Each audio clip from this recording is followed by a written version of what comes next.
नमस्कार। विश्व न्यूज 24/7 का हार्द दर्शकों को सादर प्रणाम, जोहार सलाम। दर्शक, अधिकारियों ने मंगलवार के घोषणा की कि एक वन्यजीव फोटोग्राफर को डायनासोर के पैरों के निशानों का सबसे पुराना और सबसे बड़ा ज्ञात संग्रह मिला है, जो लगभग 210 मिलियन वर्ष पहले ट्राइसिक काल का है। ये संग्रह 2026 मिलान कोर्टिना शीतकालीन ओलंपिक स्थल बोर्नियो के पास एक इतालवी राष्ट्रीय उद्यान में ऊंचाई पर स्थित है।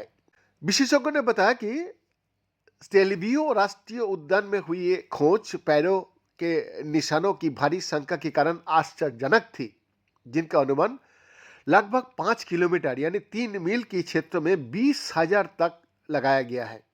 और ये स्थान स्विस सीमा के पास है, जो कभी एक ऐतिहासिक तटीय क्षेत्र था। यहाँ पहले कभी डायनासोर को पदचिन्ह नहीं मिले थे। मिलान के प्राकृतिक इतिहास संग्रहालय में जीवाश्म वैज्ञानिक क्रिस्टियानो डेल सासो जी ने कहा, इस बार वास्तविकता वास्तव में कल्पना से कई आगे निकल गया है। खोज करने के बाद वन्यजीव फोटोग्राफर एलियो डेला फेरेरा से उन्हें ही पहला फोन आया था।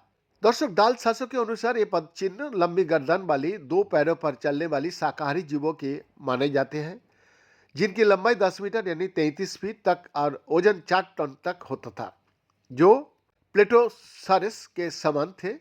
कुछ पदचिन्ह 40 सेंटीमीटर चौड़े थे, जिन पर पंजे स्पष्ट रूप से दिखाई दे रहे थे।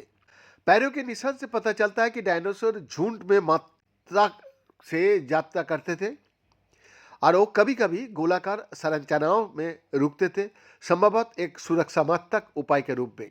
ऐसे व्यक्तियों को स्पष्ट निशान है जो बिना दौड़े, धीमी, शांत और लयबंद गति से चला है। डाल सासो ने एक प्रेस कॉन्फ्रेंस में बात सामने लेकर आया। दर्शक, इन पदचिन्हों को डेलो फेरेरा ने खोजा था, जो सितंबर में हिरन और गिद्धों की तस्वीर लेने वो निकले थे, जब उनका कैमरा निकटतम सड़क से लगभग 600 मीटर ऊपर एक खड़ी दीवार पर केंद्रित हो गया था। डाल सासो ने कहा कि समुद्र तल से लगभग 2400 से 2800 मीटर ऊपर उत्तर की ओर मुख वाली दीवार पर स्थित ये स्थान, जो ज्यादातर छाया में रहता है, और इन्हीं के कारण पैरों के निशान हालांकि स्पष्ट रूप से दिखाई दे रहे थे और एक बहुत ही शक्तिशाली लेंस की बिना उन्हें ढूंढना विशेष रूप से कठिन था। बीएन का एक्सक्लूसिव रिपोर्ट, विश्व न्यूज 24/7 रांची।